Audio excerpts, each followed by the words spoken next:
తిరుమల శ్రీవారి భక్తులకు అందించే ప్రసాదాలు అన్న ప్రసాదాల నాణ్యతను మరింత పెంచే దిశగా కీలక అడుగు పడింది. తిరుమలలో state food laboratory, food safety and standards authority of India సహకారంతో టీటీడీ నిర్మించిన అత్యాధునిక వాటర్ అండ్ ఫుడ్ అనాలిసిస్ ల్యాబ్ను సీఎం చంద్రబాబు ప్రారంభించారు. సుమారు 25 కోట్ల వ్యయంతో ఈ ల్యాబ్ను ఏర్పాటు చేశారు.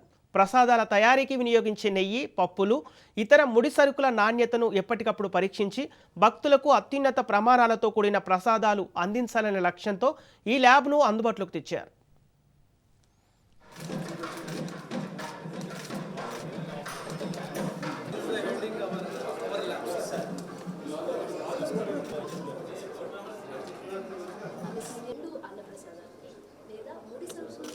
కాన్ఫిడెన్షియాలిటీ, ఇంటిగ్రిటీ సిస్టంలో అనలిస్ట్కి కోడింగ్ ఆఫ్ ఉంటుంది, ఎనర్జీ ఉంటుంది అనేది వివరణగా చెప్పారు.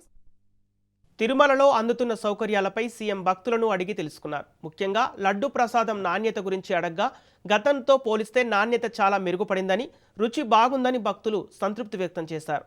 దర్శనం మరింత వేగంగా జరిగేలా చూడాలని కొందరు భక్తులు కోరగా సీఎం సానుకూలంగా స్పందించారు.